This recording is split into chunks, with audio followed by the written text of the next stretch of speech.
अगर आप संसद को, कभी आपने संसद टीवी देखा है तो आपको पता होगा संसद के दो हाउसेस हैं, अपर हाउस जिसे राज्यसभा कहते हैं, लोअर हाउस जिसे लोकसभा।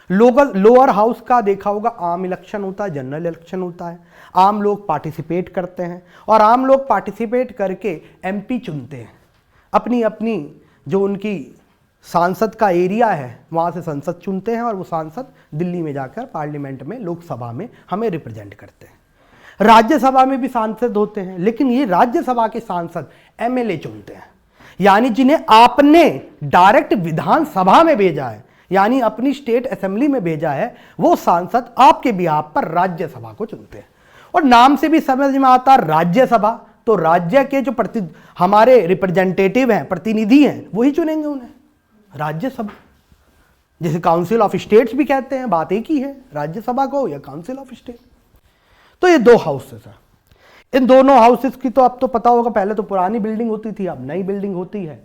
दूसरे साथ के साथ अगर आपने प्रोसीडिंग्स देखी हो पार्लियामेंट की, तो लोकसभा और राज्यसभा की सेम ही प्रोसीडिंग्स होती हैं, जिसमें आपने एक प्रिसाइडिंग ऑफिसर देखा होगा। प्रिसाइडिंग ऑफिसर लोकसभा में उसे स्पीकर कहते हैं। वो काम स्पीक करने का नहीं करता, स्पीकर का काम होता है सबसे कम बोलना, हाउस का डेकोरम मेंटेन करना। वो हाउस का मॉनिटर है। तो आप कहेंगे उसे स्पीकर क्यों कहा जाता है? एक्चुअली में पुराने काल में जब ब्रिटिश कन्वेंशन से हम ये डेमोक्रेसी लेके आए हैं ब्रिटिशर्स से, तो ब्रिटिशर्स में क्या होता था, निर्वाचित लोग अपनी बात एक आदमी को कहते थे और वो एक आदमी उनके बिहाफ पर राजा को मैसेज कन्वे करता था। तो कन्वे करने के प्रोसेस में स्पीक कर रहा है ना वो, तो वहां से वर्ड आया स्पीकर का। लेकिन आज वो काम नहीं है और ना आज राजा होते हैं। आज तो राजा वो है जिसने जनता ने चुन लिया। तो आज स्पीकर का काम यह नहीं है कि राजा के कान में पार्लियामेंटेरियंस की बात करना। आज स्पीकर का काम है हाउस का डेकोरम मेंटेन करना। ऐसी राज्यसभा में आपने चेयरपर्सन देखे होंगे, धनखड़ साहब हैं, मिमिक्री हो गई थी उनकी, गलत बात है। चलिए, तो राज्यसभा में आपने देखा होगा चेयरपर्सन होते हैं और चेयरपर्सन को एक और पोजीशन दी गई है, एक्स ऑफिशियो पोजीशन दी गई है, उसका नाम वाइस प्रेसिडेंट होता है। तो वो राज्यसभा के चेयरपर्सन भी हैं, यानी प्रिजाइडिंग ऑफिसर भी हैं और साथ के साथ वाइस प्रेसिडेंट भी हैं। ये सब आई थिंक मुझे लगता है सबको पता है। फिर आपने प्रोसीडिंग्स अगर पार्लियामेंट की देखी हो तो सबसे पहले शुरुआत में जब सेशन लगता है, और 3 सेशन आपने सुने होंगे, winter session, budget session and monsoon session. ये 3 सेशन सुने होंगे ना। जैसे अभी कौन सा सेशन चल रहा था, विंटर सेशन। तो आपने अगर देखा हो तो सबसे पहले हाउस की जो प्रोसीडिंग होती है वो क्वेश्चन आवर से स्टार्ट होती है। किससे होती है? क्वेश्चन आवर से। तो first hour of every parliament sitting is question hour. उसमें क्या होता है कि मिनिस्टर से क्वेश्चंस पूछे जाते हैं, चाहे वो राज्यसभा से मिनिस्टर आते हो, चाहे वो लोकसभा से मिनिस्टर आते हो। क्वेश्चन तो हर जगह पूछे जाएंगे। और क्वेश्चन कौन पूछेगा? आपके प्रतिनिधि, आपके रिप्रेजेंटेटिव। तो इस क्वेश्चन पूछने को क्वेश्चन आर कहते हैं। क्या कहते हैं? तो first sitting of every house is known as question. इस बच्चे को दे दो, बच्चे को। अरे ले ले ले, सो मत, लेकिन ले ले। और कोई लेगा बेटा? किसी को चाहिए कॉफी ले लो। कॉफी नहीं है, चाय है। किसी और को चाहिए बेटा? ऐसा नहीं है मैं हमेशा नहीं देता तुम लोगों को। चाहिए बेटा? ले लो। इसे हर्ष को दे दो, ये बेचारा कह नहीं पा रहा। क्या पीनी है? चल ठीक है, इसे बंद कर। चलो तुम लोगे ना मंग बेटा? वहाँ तो बहुत चाय पीते हैं, चाय की तो खेती ही है। पियोगे चाय? आप किसी को चाहिए हो तो फिर बेइज्जती पे आ जाऊंगा मैं। तो first sitting of every house is known as question hour. Question hour 11 से 12 बजे तक चलता, देखा होगा आपने। कौन कह रहा चिल्लाते हैं? हाँ, वही क्वेश्चन आवर होता है। ठीक है, उससे क्या होता है, मिनिस्टर से क्वेश्चन पूछे जाते हैं। आप कहेंगे मिनिस्टर से क्वेश्चन पूछे जाते हैं क्यों? वो जनता के अकाउंटेबल हो, यानी जनता ने उसे चुना है और जनता उससे अकाउंटेबल बना सके, क्योंकि जनता का ही पैसा है। किसी सरकार के बाप का पैसा नहीं आता है, ये किसका पैसा है? जनता का पैसा है। तो जनता के नुमाइंदे यानी जनता के प्रतिनिधि ही उनसे क्वेश्चन पूछते हैं, जैसे लोकसभा के एमपी, राज्यसभा के एमपी। ये क्वेश्चन आवर होता है। अब क्वेश्चन आर 11 बजे स्टार्ट होता है, 12 बजे एंड होता है। देखा होगा बड़ा रूकस मचता है, बड़ा क्वेश्चन पूछे जाते हैं। और क्वेश्चन किससे पूछे जाते हैं? मिनिस्टर से। सो ऑब्वियस है, जो सरकार में है उसी से क्वेश्चन पूछे जाएंगे। एवरीवन, कभी कभी सर्टेन डेज, अभी स्टार्ट कर रहा हूं, रुक जाओ, कभी कभी सर्टेन डेज क्वेश्चन आर नहीं होता। कभी कभी ये क्वेश्चन आर नहीं होता जब प्रेसिडेंट बोलने आते हैं। तो प्रेसिडेंट जब बोलने आते हैं तो आपने देखा होगा president is a part of parliament, but he is not a member of parliament. लेकिन पार्ट तो हैं। जब हम पार्लियामेंट की बात करते हैं तो लोकसभा, राज्यसभा और प्रेसिडेंट की बात करते हैं। President is also part of parliament, लेकिन he is not a member of parliament. तो जब प्रेसिडेंट एड्रेस होता है तो किसी को ये इजाजत नहीं होती क्वेश्चन पूछने की, क्योंकि प्रेसिडेंट तो सरकार के बिहाफ पर सरकार की नीतियां बताने आए हैं। तो प्रेसिडेंट जब एड्रेस होता है, या फिर जिस दिन बजट होगा, तो आपने देखा होगा निर्मला सीतारमण शुरुआत में ही क्वेश्चन आर में ही बजट पेश करती हैं। तो बजट वाले दिन क्वेश्चन नहीं होता, बजट के बाद अगले दिन डिस्कशन होगा। बजट वाले दिन थोड़ी ना होगा, तो उस दिन बजट पढ़ी जाएगी। तो बजट वाले दिन क्वेश्चन आर नहीं होता। फिर आपने देखा होगा जब हाउस हॉलीडे पे सिट करे, यानी कोई छुट्टी है लेकिन अकस्मात हाउस को बुलाया जाए, तब भी क्वेश्चन नहीं होगा। ये कॉमन सेंस है कि जब हाउस को एक्स्ट्रा ऑर्डिनरी सिचुएशन में बुलाया गया है तो क्वेश्चन थोड़ी ना पूछा जाएगा, काम किया जाएगा। तो तब भी क्वेश्चन आर नहीं होता। जब पार्लियामेंट एक्सटेंडेड पीरियड के लिए बैठती है, यानी मान लो उसे 10 दिन बैठना था, 12 दिन बैठना था, ये तो स्पीकर डिसाइड करते हैं, वैसे तो प्रेसिडेंट डिसाइड करते हैं, नॉट स्पीकर। 10 दिन 12 दिन बैठना था, लेकिन उससे एक्सटेंडेड डे बैठे, तो भी क्वेश्चन आर एक्सटेंडेड पीरियड के लिए नहीं होता। फिर आपने देखा होगा क्वेश्चन आर जब कोविड चल रहा था तो कोविड के दौरान भी क्वेश्चन आर को पोस्टपोन्ड कर दिया गया, first time in the history of independent India, क्योंकि वो एक्स्ट्रा ऑर्डिनरी सिचुएशन थी, कोविड में सिटिंग ही नहीं हो पाई थी, तो भाई क्वेश्चन आर कहां से होगा। तो क्वेश्चन आर वहां पे भी खत्म कर दिया था। फिर क्वेश्चन अलग अलग तरह के हो सकते हैं, वो हम बाद में देखेंगे। कुछ स्टार क्वेश्चन होते हैं, अनस्टार क्वेश्चन होते हैं, शॉर्ट नोटेड क्वेश्चन होते हैं, और क्वेश्चन होते हैं प्राइवेट मेंबर के, वो बाद में देखेंगे। फिर क्वेश्चन आर के बाद आपने देखा होगा लंच होता है, ठीक। तो क्वेश्चन आर के बाद जब लंच होगा तो आपने देखा होगा from 11 to 12 there is a question hour, और लंच होता है 1 बजे, ठीक है। देखो 11 से 12 क्वेश्चन आर, फिर 1 बजे लंच, और लंच के बाद प्रोसीडिंग्स स्टार्ट होती है। इसे कहते हैं usual business of the house.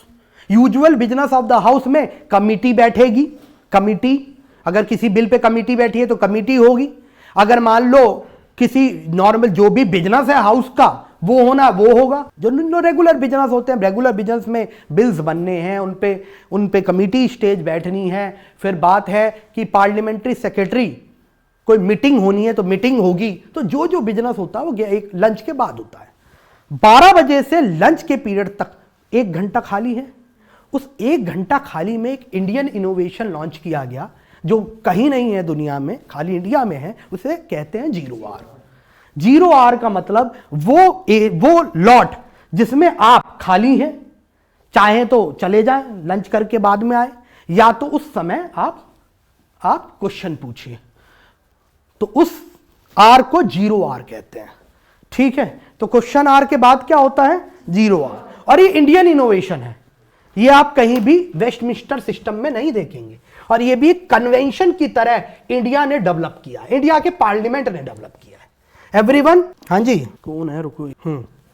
तो ये भी इंडिया ने डेवलप करा है। बाद में क्वेश्चन 0R को भी फॉर्मलाइज किया गया, और लोकसभा के रूल 377 में और राज्यसभा के रूल 180A में स्पेशल मेंशन रूल्स की बात है, उसमें स्पेशल मेंशन रूल में 0R को भी जगह दी गई। तो आज ये फॉर्मल डिवाइस है क्योंकि ये रूल्स में मेंशन कर दिया गया, ठीक है।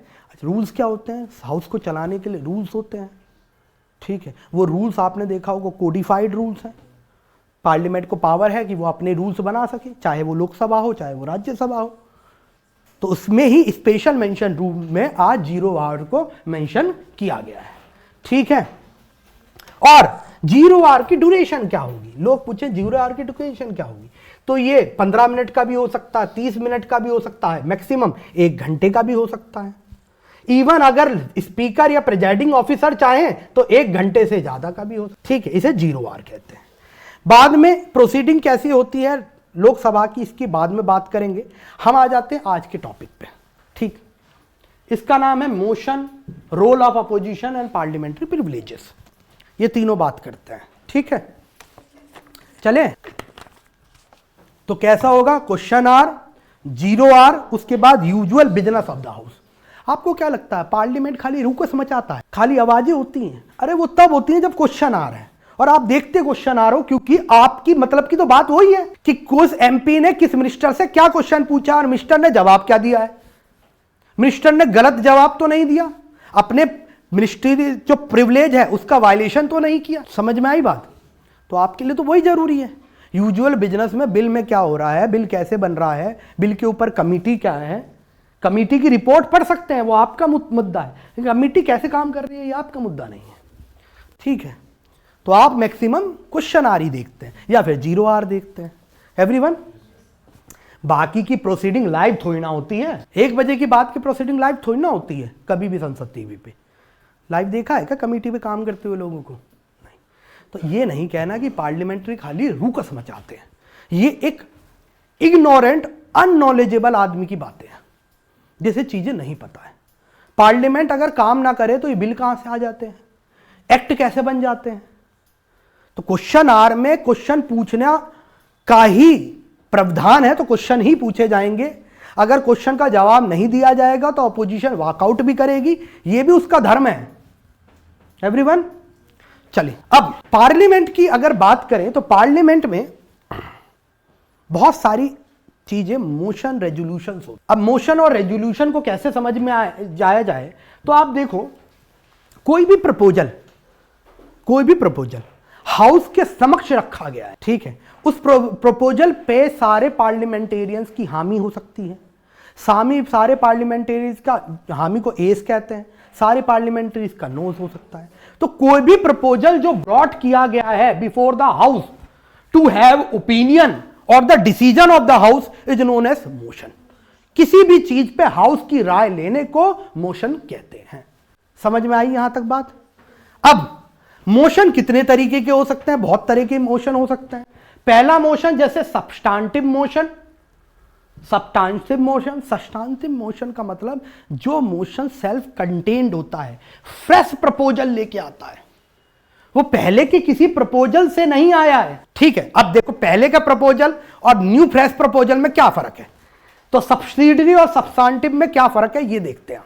मान लो कोई बिल पेश करा, मान लो भारत न्याय संहिता का बिल आया, तो पहला बिल जब इंट्रोड्यूस होगा तो इंट्रोडक्शन मोशन आएगा, लेकिन उसके बाद मोशन पे डिबेट हुई और डिबेट के बाद वो कमिटी पे जाएगा, तो कमिटी स्टेज का मोशन आएगा। ठीक है, तो पहली बार फ्रेश प्रपोजल जब आता है उसे सब्सटेंटिव मोशन कहते हैं। उसके बाद सब्सिडियरी जो मोशन आया उसे यानी बिल अब सेकेंड स्टेज में है, थर्ड स्टेज में है। थर्ड स्टेज में मान लो पब्लिक ओपिनियन के लिए भेज रहा है, तो वो सब मोशन क्या होते हैं? Subsidiary motion. एवरीवन, नेक्स्ट, अब कोई मोशन आया है, लेकिन मान लो सरकार या अपोजिशन ऐसा है कि उस मोशन का कोई अल्टरनेटिव लेके आती है, यानी फ्रेश प्रपोजल। किसी ने कहा कि भाई यूएपीए में एक इंडिविजुअल को भी टेररिस्ट डिक्लेयर किया जा सकता है अपार्ट फ्रॉम ऑर्गेनाइजेशन। वो किसी और ने मोशन लेके आया कि नहीं ऐसा नहीं होना चाहिए, वरना तो इंडिविजुअल आदमी पर ऑर्गेनाइजेशन टेररिस्ट हो सकती है। ठीक है, एक आदमी भी टेररिस्ट अगर आप डिक्लेयर करोगे तो बड़ी प्रॉब्लम हो जाएगी, इसलिए आप ऑर्गेनाइजेशन का करो, इंडिविजुअल को मत करो। तो किसी ने उसका अल्टरनेट मोशन प्रपोज करा, तो उसे क्या कहते हैं? Substitute motion. नाम में ही सारी कहानी है, law is nothing but logic. इससे ज्यादा क्या है? नहीं। हाँ जी मैडम, तो इसे क्या कहते हैं? सब्सटेंटिव। चले आगे। हाँ जी आगे चले बेटा। क्या सब्स्टिट्यूट मतलब, मान लो आप प्रपोजल लेके आया, मैं प्रपोजल ये लेके आया कि 3 तलाक क्रिमिनल ऑफेंस बनना चाहिए। आप ऐसे इंडिविजुअल एमपी, आपने कहा नहीं नहीं यस ये मोशन मत पारित करो, इससे अच्छा ये करो, ट्रिपल तलाक अगर आपने दिया तो 3 तलाक माना नहीं जाएगा, लेकिन वो सिविल ऑफेंस है। आपने अगर ऐसा करा तो 50,000 जुर्माना दिया जाएगा। इनका कहना नहीं नहीं जेल होनी चाहिए। तो आपने इनके अगेंस्ट एक अल्टरनेट मोशन प्रपोज किया है ना, उसे substitute motion. Everyone, next closure motion. Closure motion क्या होता है? अब किसी भी मोशन पे, मोशन का मतलब कोई भी फ्रेश प्रपोजल को मोशन कहते हैं। बिल इंट्रोड्यूस करने के लिए भी मोशन होता है, कमिटी स्टेज में भेजने के लिए भी मोशन होता है, इवन बिल को पास करने के लिए भी मोशन होता है। मोशन का मतलब हाउस का मूड। एवरीवन, और हाउस का मूड वही बात है। तो हाउस, अब किसी भी, मान लो किसी भी प्रेस प्रपोजल पे डिबेट हो रही है, क्वेश्चन पूछे जा रहे हैं, अब उस डिबेट को एंड करने के लिए और जो प्रपोज लेजिस्लेशन है, प्रपोज्ड मोशन है, उसे आगे बढ़ाने के लिए क्लोजर मोशन टेबल किया जाता है। क्लोजर का मतलब अब हो गया, बहुत हो गया, अब इसे आगे बढ़ाओ, तो उसे क्लोजर मोशन उसके लिए प्रपोज किया जाता है। तो क्लोजर मोशन किस लिए होता है? It is a motion table to close the debate on a issue और put the matter to vote. अब इसे वोट पे भेज दो, हो गई बहुत डिबेट, हो गया बहुत, इसमें जितना भी एडिशन और सब्सट्रैक्शन होना था। एवरीवन, अब क्लोजर मोशन डिफरेंट तरीके के हो सकते हैं। मान लो कोई बिल आया है, उसको वोटिंग देनी है, तो वोटिंग देने के बहुत सारे, मतलब जो डिबेट है उसे खत्म करने के बहुत सारे तरीके हो सकते हैं। एक है सबसे अच्छा तरीका, उसे कहते हैं सिंपल क्लोजर।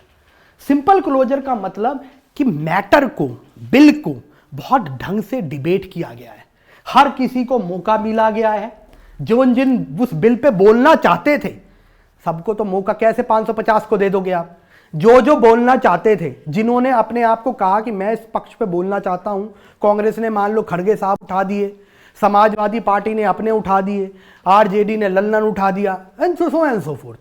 एवरीवन, तो एक एक आदमी उठाया होगा, तो सबको मौका मिला, डिबेट को सफिशिएंटली डिस्कस किया गया और उसके बाद क्लोज किया गया। ये मोस्ट डेमोक्रेटिक वे है किसी भी डिबेट को to put the end to the debate. This is the most democratic way. Everyone, इसे क्या कहते हैं? Simple closure. उसके बाद हम आए कंगारू क्लोजर। कंगारू क्लोजर पे देख कितना नींद आ रही है, पीनी तूने चाय तब भी नींद आ रही है, मेरी भी पी ले, सो मत, लेकिन चलो आवाज करके पीता ना तो नींद नहीं आती तुझे, सुर करके पिया कर। नेक्स्ट, अब प्रिजाइडिंग ऑफिसर ने कहा कि सिंपल क्लोजर नहीं, कंगारू क्लोजर होगा। कंगारू का नाम ही समझ में आता कि कंगारू है। कंगारू क्लोजर का मतलब कि इंपॉर्टेंट मैटर जो है किसी भी बिल के, किसी भी मोशन के, किसी भी बजट के, वही डिस्कस किए जाएंगे, पूरा होल डिस्कस नहीं किया जाएगा। अब इंपॉर्टेंट मैटर क्या हो सकते हैं? मान लो ट्रिपल तलाक एक्ट बिल है, और ट्रिपल तलाक में बस एक इन्हें प्रॉब्लम लगती है कि ये क्रिमिनल नहीं हो, किसी को पूरे ट्रिपल तलाक के बिल से ही प्रॉब्लम है। तो इंपॉर्टेंट चीज को ही डिस्कस करके डिबेट को एंड करना, इसे कहते हैं कंगारू। ठीक है, only important matters are being taken and the debate is put to vote, the matter is put to vote and debate is closed. इसे कंगारू क्लोजर। नेक्स्ट कहते हैं closure by compartments. Closure by compartments ये तब होता है जब different चीजों को ग्रुप कर दिया जाता है और कहा जाता है कि भाई ये आईटी से रिलेटेड सारे मोशन है, ये मान लो होम से रिलेटेड सारे मोशन है। अब इन पे कंपार्टमेंट में बात करो, यानी ग्रुप में बात करो, पूरी इंफॉर्मेशन टेक्नोलॉजी की बात करो, किसी बिल की बात मत करो। तो यानी यहां पर बिल्स को ग्रुप में डाल दिया गया, मोशन को ग्रुप्स में डाल दिया गया और ग्रुप्स में बस डिबेट कराई गई। एक एक मैटर पे डिबेट नहीं हुई, ग्रुप उस पे डिबेट हुई। इसे कहते हैं क्लोजर बाय। सबको समझ में आ रहा है? नेक्स्ट, सबसे ज्यादा अनडेमोक्रेटिक है, इसका नाम है गुलिटिन। क्या है?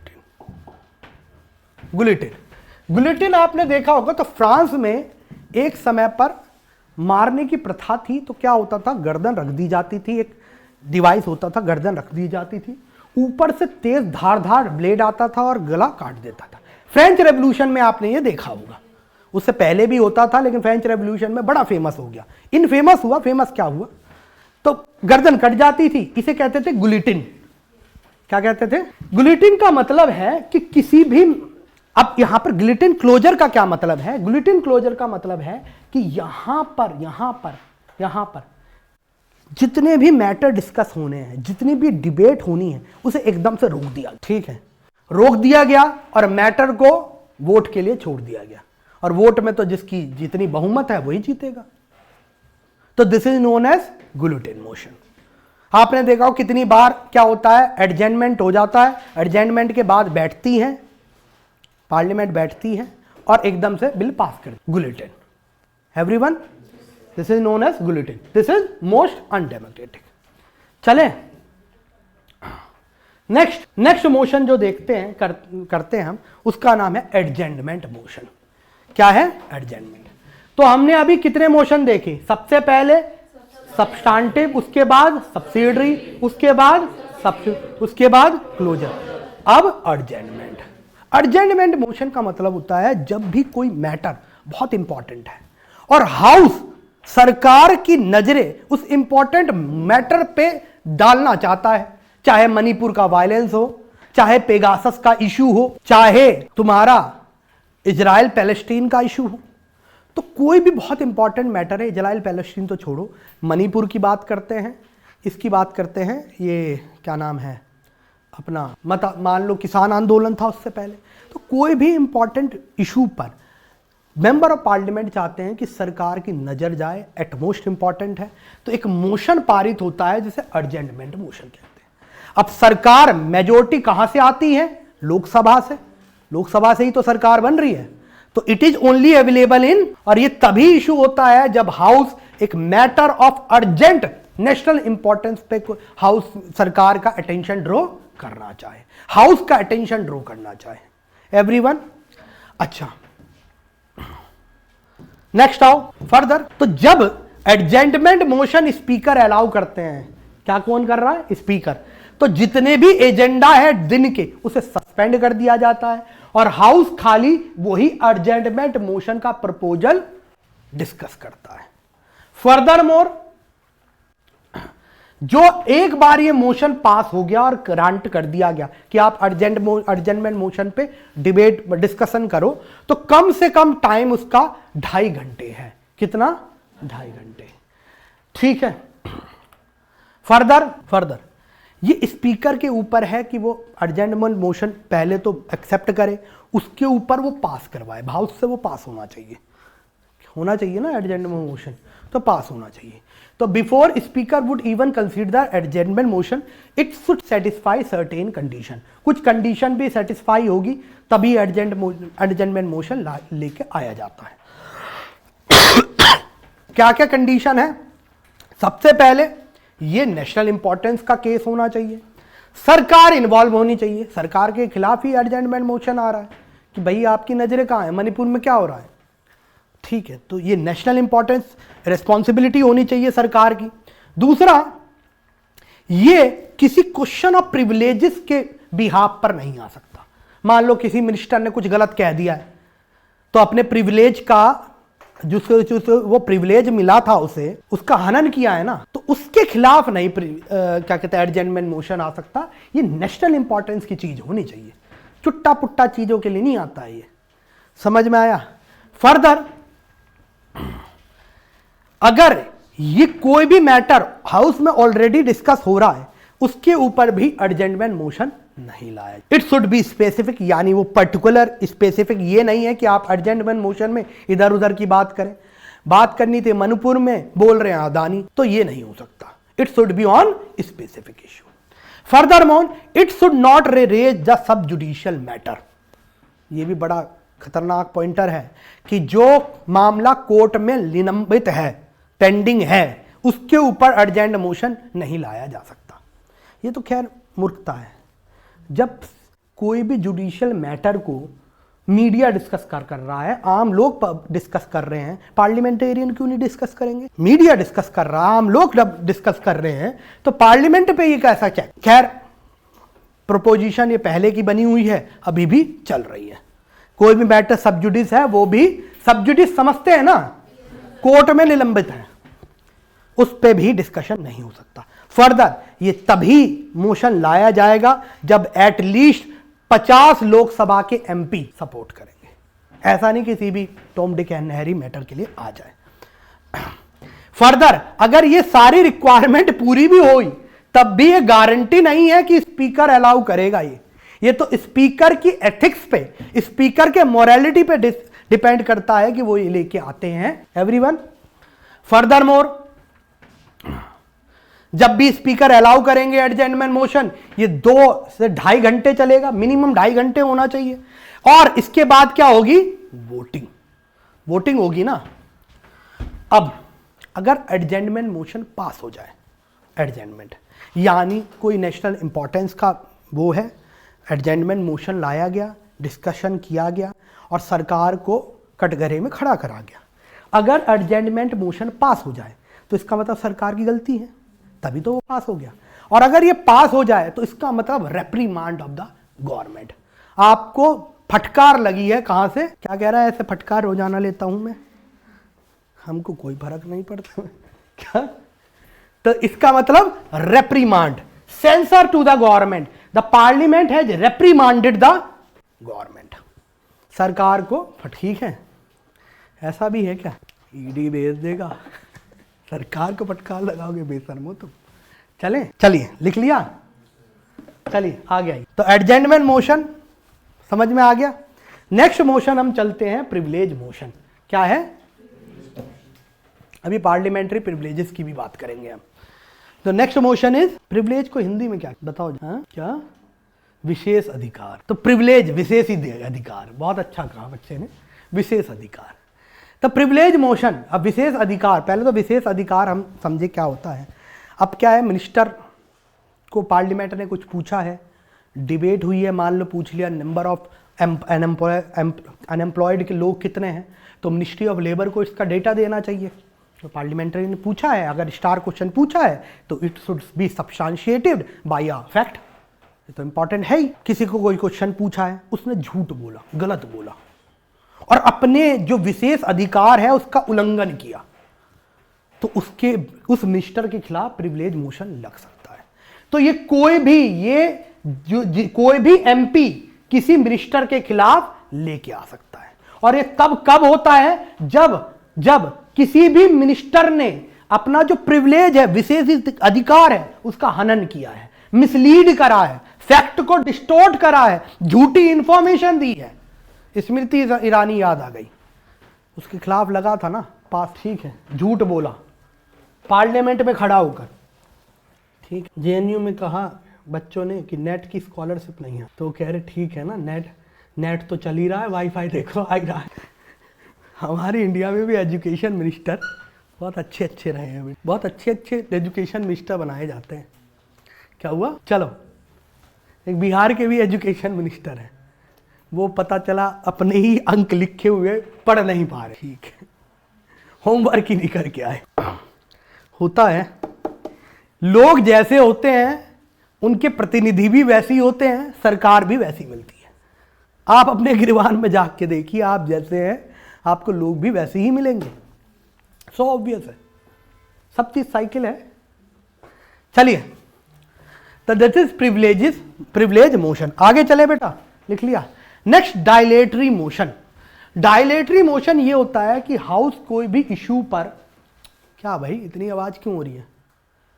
हाउस किसी भी एक्टिविटी पर, किसी भी बिल को अगर डिले करना चाहता है तो उसके लिए एक डायलेटरी मोशन पास किया जाता है।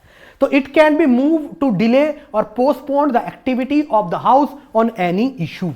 किसी भी इशू पे डिले करना हो, डिले कि अभी इसमें कमिटी स्टेज को रिपोर्ट आने दो, इसकी जनता में डिबेट होने दो, मीडिया को डिबेट करने दो, तो उसके लिए डायलेटरी मोशन आता है। एवरीवन देखो, हाउस मोशन और रेजोल्यूशन पे चलते हैं। एवरीवन, कोई भी इंपॉर्टेंट इशू पर मोशन होगा, सहमति होगी, तो सहमति होगी तभी वो काम होगा। जो पार्लियामेंट में तो हर राज्य के हर सांसद के एरिया से हर कोई रिप्रेजेंटेटिव है, और वो रिप्रेजेंटेटिव 10 लाख की पॉपुलेशन को रिप्रेजेंट कर रहा है। छोटी मोटी बात तो है नहीं। एक एमपी को इस तरह से संसद के बाहर खड़ा कर देना, वो भी इतने मास नंबर में। आप खुद समझिए कितने लोगों को आप खड़ा कर रहे हैं, क्योंकि वही तो आपको रिप्रेजेंट कर रहे हैं। देखो डेमोक्रेसी कैसी हो, लोकतंत्र कैसी हो, अगर आपने अपने एमपी चुने हैं तो वो आपको रिप्रेजेंट कर रहे हैं, ठीक है। कितने एमपीओ को तो 20 संसद में कटुआ और पता नहीं किस किस अपशब्द भाषा का यूज किया जाता है, यानी पूरे अमरोहा के लोगों को आपने बेइज्जत किया है वहां पर, और उसके बाद भी कोई कार्यवाही नहीं हो रही। ये शर्मसार करने वाली बातें। हम नाम नहीं लेते, अच्छा नहीं लगता। चलिए तो डायलेटरी मोशन नेक्स्ट। चले बेटा next, no day yet named motion. क्या है? No day yet named motion. No day yet named motion में क्या है कि देखो भाई, किसी मोशन को प्रपोज तो किया गया है, इंपॉर्टेंट भी हो सकता है, वो इंपॉर्टेंट मोशन है तभी प्रपोज किया गया है, लेकिन कोई डेट मेंशन नहीं करी कि कब इसे हाउस में पुट टू वोट किया जाएगा। एवरीवन, तो इसे कहते हैं no day yet named motion, यानी एक्सेप्ट तो कर लिया गया लेकिन टाइम नहीं दिया गया डिस्कशन का कि कब देंगे। होगा, ये पता नहीं कब होगा, nobody knows, depends on presiding officer. Everyone, तो इसे कहते हैं नो डे येट नेम्ड। चले नेक्स्ट, नो कॉन्फिडेंस मोशन, अविश्वास पत्र। अविश्वास प्रस्ताव पत्र। प्रस्ताव तो वो होता है ना, मोशन कोई प्रस्ताव। अविश्वास प्रस्ताव पत्र। पत्र का मतलब वो जो मोशन जो पारित होता है उसे कहते हैं। हिंदी इंग्लिश पता है, इंग्लिश बता रहा हूँ भाई, इतनी हिंदी में मेरी भी अच्छी नहीं है, ठीक है। चले, सारे हम बकिंगम पैलेस से पढ़ा हुआ हूँ ना मैं, born and brought up in Buckingham palace. Queen Elizabeth बचपन में साथ खेलती थी मेरे, ठीक है। और उसके बाद ये चार्ल्स है, चार्ल्स के साथ बैट बॉल खेला हूँ मैं, ये गिल्ली खो देता था मेरी लंगड़ी टांग बहुत अच्छी खेलता था चले आगे, हो गया मजाक। तो नो कॉन्फिडेंस मोशन, लंगड़ी टांग खेली है किसी ने? चलो ठीक है, नहीं खेली तो मुझे नहीं लगता जिंदगी जी है। आओ इधर आओ, ये सब गेम खेला करो। आजकल वो सोसाइटी, वो बच्चे कहाँ गए हैं? मैं आज बच्चों को वो जो सौहार्द और वो जो सोशलाइजेशन हमारे समय में था, बच्चों को देखता ही नहीं हूँ खेलते हुए। और ज़्यादा से ज़्यादा खेलते भी हैं तो पार्क में कुछ देर आ जाएंगे और उनकी मम्मी पढ़, अरे पढ़ के गधा बनाएगी कैसे? बच्चे का कैरियर मार दे। अरे पढ़ना स्वच्छता से हो, पढ़ना ज्ञान के लिए है, और पढ़ने को हमने पता है क्या बना दिया है, पढ़ना हमारे यहाँ पैशन नहीं है, पढ़ना एक कंपल्सन है, इसलिए बच्चा इतना दूर है। और फिर वो पढ़ने में लॉजिक नहीं, गधे की तरह गधा चाल चल रहा है, और हमें लगता है ऐसे हम देश बना लेंगे। This is the problem. चलिए, तो बच्चों को हम तो देखते ही नहीं अब खेलते हुए। अब देखो आप क्या कहते हैं, यहीं पे देखो, पार्क चले जाओ और कितने तो इतने सुअर हैं, दिन में ताला लगा देंगे पार्क में।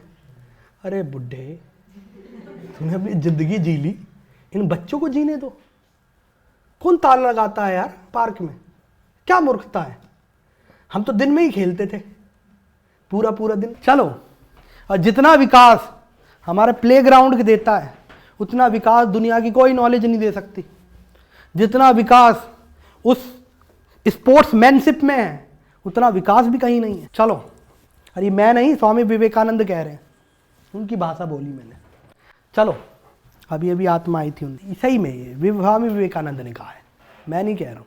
उनका कहना है स्पिरिचुअलिटी किसी मंदिर में नहीं मिलती है, तार्किकता किसी बुक में नहीं मिलती है, ये फुटबॉल के फील्ड में। चलिए, नो कॉन्फिडेंस मोशन। तो नो कॉन्फिडेंस, अच्छा वो बंगाल से, तो बंगाल में फुटबॉल बड़ा फेमस है इसलिए उन्होंने फुटबॉल का एग्जाम्पल दिया, वो कोई भी स्पोर्ट्स हो सकता है। नो कॉन्फिडेंस मोशन यानी अविश्वास प्रस्ताव पत्र, ठीक है मैडम। अब नो कॉन्फिडेंस मोशन क्या होता है? देखो, सरकार, आपको पता होगा कि सरकार तभी बनती है जब उसकी लोकसभा में बहुमत है। 550 अगर एमपी है, उसका हाफ प्लस 1 यानी 50% प्लस 1 से ज़्यादा उसके एमपी लोकसभा में होने चाहिए, तभी वो सरकार बना सकती है। अगर वो इतने एमपी है नहीं तो इसका मतलब विश्वास नहीं है, और इतने एमपी अगर उसे सपोर्ट नहीं कर रहे तो इसका मतलब सरकार का विश्वास ही नहीं है, और विश्वास नहीं है तो सरकार चलाने का कोई मतलब नहीं है। तो ऐसे केस में नो कॉन्फिडेंस मोशन पास होता है, और ये नो कॉन्फिडेंस मोशन हमेशा अपोजिशन लेके आती है अगेंस्ट द गवर्नमेंट, ठीक है। तो it is normally introduced by opposition party to test the majority on the of the ruling party यानी of the government. Further, no confidence अगर मोशन देखें तो कहीं भी ये कॉन्स्टिट्यूशन में मेंशन नहीं है, वरना इतनी बड़ी चीज़ थी, ये कॉन्स्टिट्यूशन में मेंशन होना चाहिए था, लेकिन ये मेंशन नहीं है। तो आप कहेंगे ये मेंशन नहीं है तो ये आया कहाँ से? ऐसे में तो कोई सरकार छोड़ेगा ही नहीं। अगर मान लो कोई मुझे विश्वास पत्र नहीं है तो कोई सरकार छोड़ेगा नहीं, प्रेसिडेंट आर्मी बुला के उठवा लेंगे 10 RCR से, ठीक है। ऐसा तो नहीं हो सकता कि कोई छोड़े ना, और ये ब्यूटी है डेमोक्रेसी की, उसे पता है एक बार मैंने ऐसा किया तो कभी जिंदगी में पावर में नहीं आऊँगा, लेकिन एक बार प्यार से हट गया तो हो सकता है 5 साल एडवर्टाइजमेंट करके मीडिया को खरीद के आ भी सकता हूँ। तो this is the power of democracy कि कोई भी यहाँ पर परमानेंट नहीं है, ठीक है, कोई राजा एटर्नल नहीं है, सबको जाना है। चलिए, तो ये मेंशन नहीं है कॉन्स्टिट्यूशन में, लेकिन इनडायरेक्ट आप इम्प्लिसिट कॉन्स्टिट्यूशन में देख सकते हो। कैसे? जैसे आर्टिकल 75 क्लॉज 3 देखेंगे तो इसमें लिखा है कि council of minister is directly responsible to Lok. अब रेस्पॉन्सिबल टू तब होंगे जब लोकसभा में मेजोरिटी होगी उनकी। They are directly responsible, accountable, responsible to the Lok Sabha. Even rule 198 of the rules of business of Lok Sabha, जो लोकसभा अपने रूल्स बनाती है, राज्यसभा अपने रूल्स बनाती है, विधानसभा अपने रूल्स बनाती है, ठीक है, वो भी ये कहती है कि council of minister must be accountable to Lok Sabha, otherwise there will be no confidence, अविश्वास हुआ, ठीक है। अब कुछ कंडीशन है नो कॉन्फिडेंस मोशन की, कुछ कंडीशन देखो। सरकार कहां से बनती है? लोकसभा से, राज्यसभा से, लोकसभा से। तो ये इंट्रोड्यूस कहां हो सकता है? खाली सरकार जहां से बन रही है वहीं तो इंट्रोड्यूस होगा, एवरीवन। दूसरी चीज, ये हर एक सेशन में एक ही बार इंट्रोड्यूस हो सकता है, जैसे winter session, budget session, monsoon session, एक सेशन में एक बार ही इंट्रोड्यूस हो सकता है। लेकिन कुछ एक्सपर्ट्स ने यह कहा है कि इसे एवरी ईयर कर देना चाहिए रादर देन एवरी सेशन, वरना हाउस का टाइम वेस्ट होता है। फर्दर यहां पर भी एटलीस्ट 50 लोकसभा के MP इसे सपोर्ट करने चाहिए, तभी नो कॉन्फिडेंस मोशन लाया जाएगा। तीसरी नेक्स्ट ये है कि ये होल गवर्नमेंट के अगेंस्ट होता है, किसी इंडिविजुअल मिनिस्टर के अगेंस्ट नहीं हो सकता। जैसे प्रिविलेज मोशन किसी एक इंडिविजुअल मिनिस्टर के अगेंस्ट हो सकता है, होल गवर्नमेंट के अगेंस्ट नहीं हो सकता। अरे एक मिनिस्टर ने ब्रीच करा होगा ना, जबकि नो कॉन्फिडेंस मोशन खिलाफ होता है। फर्दर जरूरी नहीं है कि ग्राउंड बताया जाए कि नो कॉन्फिडेंस मोशन क्यों लेके आ रहे हैं। ग्राउंड तो यही है कि आपका विश्वास लोकसभा में नहीं है, तो there is no ground for the advancement of motion to be specify. Further no confidence motion की अगर हम बात करें तो पहला नो कॉन्फिडेंस मोशन इंट्रोड्यूस करा था लोकसभा में नेहरू गवर्नमेंट के खिलाफ, और किसने करा था? आचार्य JB कृपलानी। ये आचार्य JB कृपलानी वही हैं जो आजादी के समय कांग्रेस के प्रेसिडेंट होते थे, जैसे आज खड़गे साहब हैं, ठीक है, और इन्हीं की वाइफ है सुचेता कृपलानी, जो उत्तर प्रदेश गवर्नमेंट में मिनिस्टर रही हैं, ठीक है। तो JB कृपलानी, आचार्य JB कृपलानी लेके आए थे, और ये कॉन्फिडेंस मोशन निरस्त हो गया था। आज तक कोई भी नो कॉन्फिडेंस मोशन इंडिया में पास नहीं हुआ है। क्वेश्चन है क्यों? क्योंकि सरकार उससे पहले कॉन्फिडेंस मोशन ले आती है, यानी ट्रस्ट वोट करवा लेती है। तो लोग ट्रस्ट वोट में हारे हैं। ट्रस्ट वोट मतलब कॉन्फिडेंस मोशन जो सरकार लेके आती है, नो कॉन्फिडेंस मोशन में नहीं हारे हैं। यानी जब जब अपोजिशन लेके आया तो नहीं हारे हैं। अपोजिशन से पहले कोई ट्रस्ट बोर्ड करवा लेता है। जैसे ये डिबेट होने लगी कि 50 MP ने कहा कि हम नो कॉन्फिडेंस मोशन लेके आएंगे। अब नो कॉन्फिडेंस में हारना इसका मतलब ये है सरकार का मत नहीं था लोकसभा में और अपोजिशन ने पार्टी गिरा दी। कितना गंदा संदेश जाता है। तो खुद ही ट्रस्ट बोर्ड लिया हो, हार गए तो कह दो ट्रस्ट नहीं है, छोड़ दो कुर्सी। अपोजिशन ने तो नहीं हराया, खुद हारे हो एवरीवन। तो जब जब नो कॉन्फिडेंस मोशन आता है उससे पहले कितनी सरकारें ट्रस्ट वोट ले आती हैं, अगर उन्हें थोड़ा भी इधर उधर दिखता है, और अगर नहीं दिखता तो कहते हैं लेके आने दे, निरस्त तो होगा ही। समझ में आई बात एवरीवन? तो आज तक कोई भी नो कॉन्फिडेंस मोशन सरकार के खिलाफ, ठीक है। फर्दर अभी तक 27 नो कॉन्फिडेंस मोशन लाए गए हैं, लेकिन कोई भी पास नहीं हो पाया है। सबसे ज्यादा आए थे no confidence motion Indira Gandhi के समय। एक्चुअली में जो भी टीटूलर कह रहे हैं, जो भी ऑटोक्रेटिक नेता होता है, ठीक है, टीटूलर मत कह दें, टीटूलर की कुछ भी नहीं है। जो भी ऑटोक्रेटिक नेता होता है, पावरफुल नेता होता है, जो बस सेलिब्रिटी वोट गेटर है, यानी लोग उसकी शकल पे जीत जाते हैं, वरना जो खड़े हो रहे हैं उनकी खुद का कोई लेवल नहीं है। सनी देओल क्या है भाई, ये सब क्या बात, हेमा मालिनी क्या मजाक है, ये सब मत कहा करो, ठीक है। तो जो भी सेलिब्रिटी वोट गेटर होता है एक आदमी, वो बहुत मतलब देखा टोटलिटेरियन बन जाता है। अब इस ऐसे टोटलिटेरियन नेताओं के खिलाफ सबसे ज़्यादा नो कॉन्फिडेंस मोशन आते हैं, चाहे ये हो चाहे हमारे 10th अवतार विष्णु, तो इनके खिलाफ ही नो कॉन्फिडेंस मोशन सबसे ज़्यादा आता है। एवरीवन, आप कहेंगे लोग ये लेके क्यों आते हैं, इन्हें पता है फेल हो जाएगा, बेइज्जती होगी, फिर क्यों लेके आते हैं? इसलिए लेके आते हैं कि ये जनता को दिखा दे हम भी जिंदा हैं। समझ में आया? तो फिर सबसे ज़्यादा आए इंदिरा गांधी के समय पर। सारे कॉन्फिडेंस मोशन आज तक फेल ही हुए हैं, पास नहीं हुआ है, किसी ने सरकार नहीं गिराई है। अच्छा, एक चीज और आपको यह समझना चाहिए कि कितनी बार आपने देखा होगा सरकार गिर गई। जैसे अटल बिहारी वाजपेयी की एक 13 दिन की सरकार रही, एक 13 महीने की सरकार रही ना। 1998 में 13 दिन की, 1999 में 13 महीने की रही ना। आप कहेंगे 5 साल की सरकार होती, 13 दिन और 13 मंथ का क्या मतलब है? वाजपेयी ट्रस्ट वोट हार गए। एक समय तुम पे तो जयललिता ने कुर्सी तोड़ दी, एक पैर खींच लिया, तो वो देखा तुमने नायक में कहता है ना, चारों पाए बहुत जरूरी हैं, एक भी किसी ने खींच लिया तो जयललिता ने एक टायर पाँव। समझ में आया? तो अटल बिहारी वाजपेयी की गवर्नमेंट चली गई थी। 13 दिन की जो सरकार बनी थी उसमें तो सरासर गलती ही प्रेसिडेंट की थी। प्रेसिडेंट ने एक माइनॉरिटी गवर्नमेंट को सरकार बनाने का मौका दे दिया, ठीक है। कौन थे? जल्दी कौन थे वो? KR नारायण। कैसे लोग हो यार, बेशरम।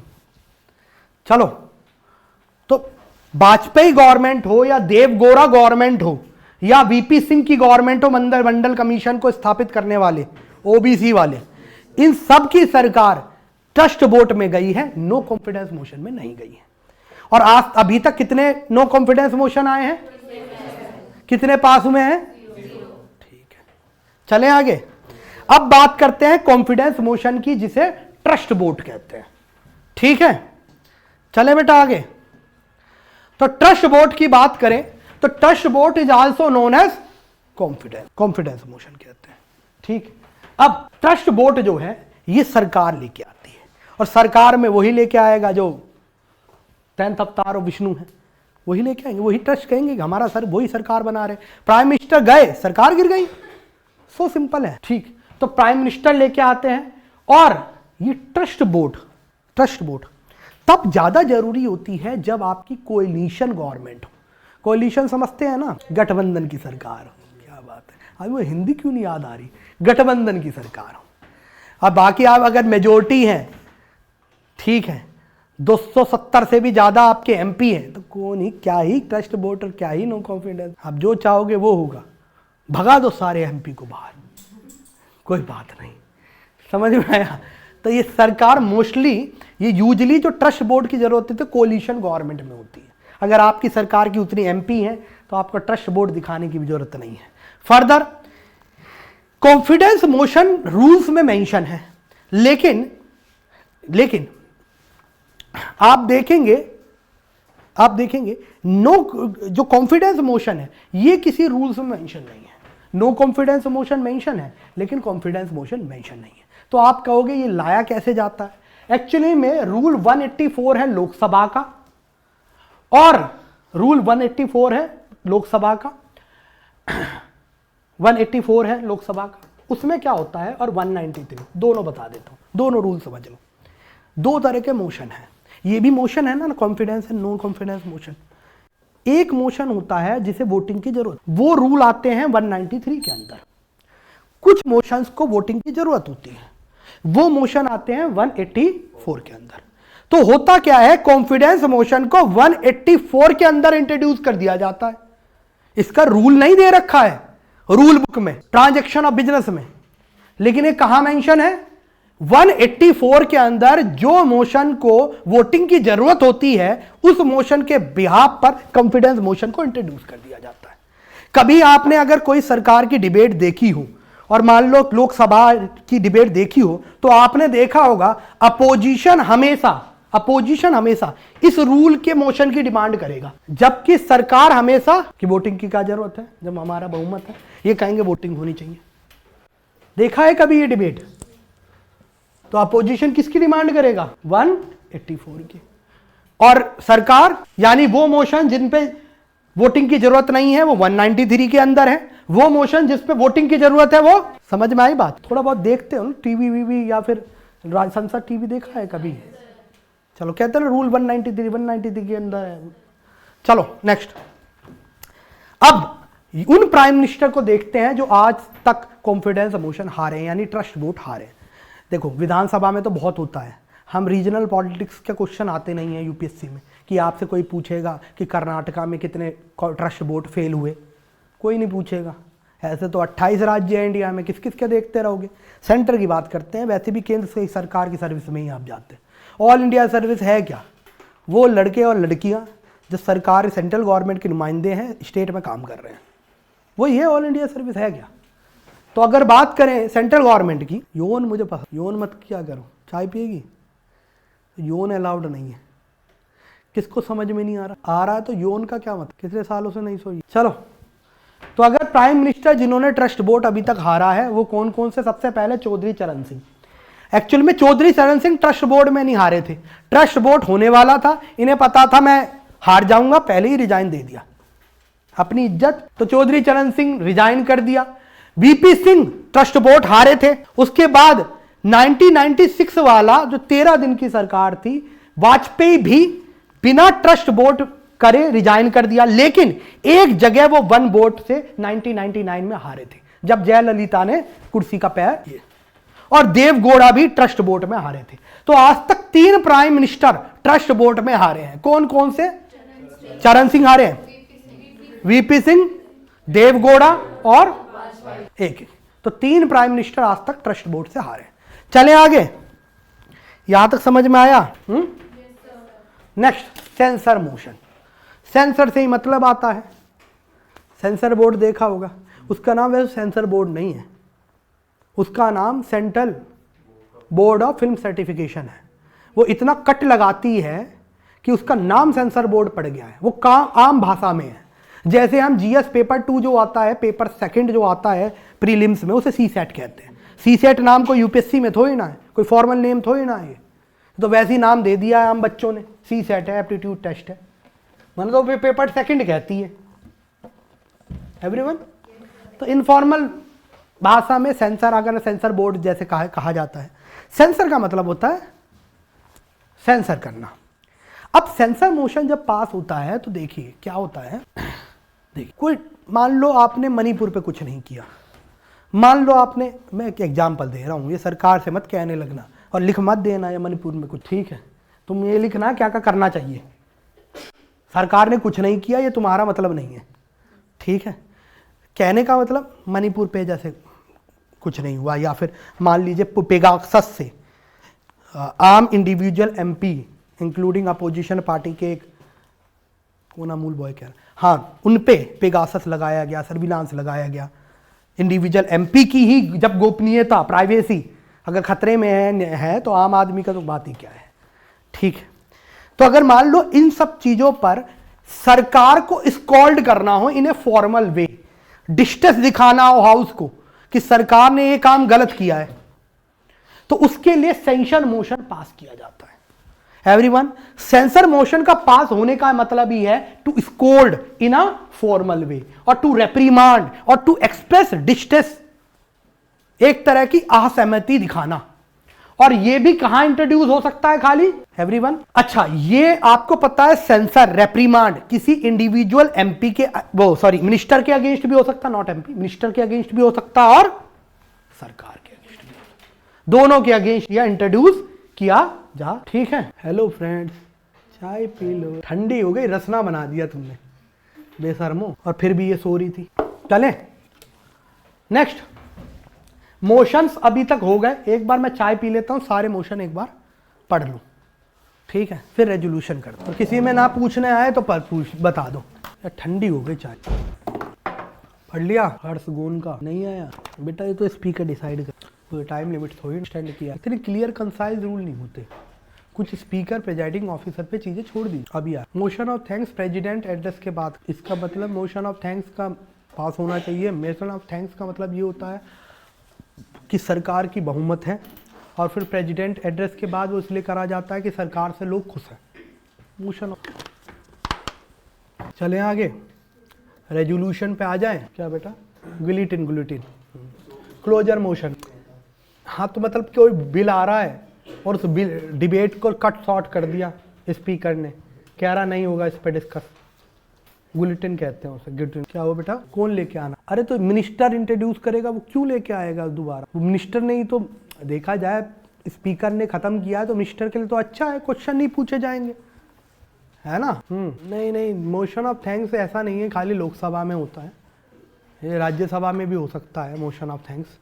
अभी पढ़ा देंगे motion of thanks, president address के बाद होता है। चलो आओ, था नहीं क्या इसमें मोशन ऑफ थैंक्स, ठीक है पढ़ा देंगे अभी, पहले ये कर लेते हैं हम आगे, ठीक है।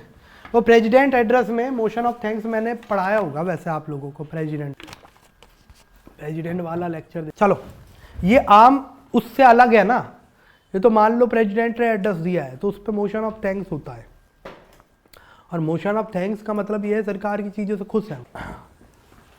Kings government must go on, है ना, तो वहीं से आया प्रेसिडेंट है। पहले राजा होता था तो राजा को आज प्रेसिडेंट रिप्रेजेंट करते हैं, लेकिन उस राजा की पावर सारी किसने ले ली? निर्वाचित लोगों ने, और निर्वाचित में सबसे जो प्राइम है वो। चलो गर्मी नहीं लग रही तुम लोगों को? क्या हुआ, नहीं लग रही? जादू बना। नेक्स्ट रेजोल्यूशन आपने देखा है, सुनो रेजोल्यूशन भी मोशन की तरह ही है, लेकिन रेजोल्यूशन पे और मोशन में अगर डिफरेंस किया जाए, इधर सुन भाई, रेजोल्यूशन और मोशन में डिफरेंशिएट किया जाए तो रेजोल्यूशन में हमेशा वोटिंग होगी। जैसे अगर मान लो एक रेजोल्यूशन है प्रेसिडेंट को हटाने का, यानी impeachment motion, removal of supreme court जज मोशन, रेजोल्यूशन होता है, यानी टू रिमूव द जज of the supreme court we have resolution, यानी to remove the CAG we have resolution. तो इसमें हमेशा क्या होगा, वोटिंग होगी। पहली बात तो ये है, जबकि जो मोशन है उसमें वोटिंग हो भी सकती है, एक तो ये डिफरेंस है। दूसरी बात, रेजोल्यूशन गवर्नमेंट भी हो सकते हैं, यानी जो मिनिस्टर इंट्रोड्यूस करते हैं, लेकिन मोशन हमने कितने देखे, मोस्टली एक एमपी द्वारा है। यहां पर मोस्टली रेजोल्यूशन क्या होते हैं, मिनिस्टर द्वारा, गवर्नमेंट द्वारा। फिर प्राइवेट मेंबर रेजोल्यूशन भी हो सकते हैं, यानी introduce by the private member, यानी अदर देन मिनिस्टर कोई भी एमपी राज्यसभा या लोकसभा में होता है उसे प्राइवेट मेंबर कहते हैं। अदर देन मिनिस्टर कोई भी एमपी होगा, चाहे वो बीजेपी का भी एमपी होगा, वो भी प्राइवेट मेंबर है। एवरीवन, तो प्राइवेट मेंबर रेजोल्यूशन हो सकते हैं।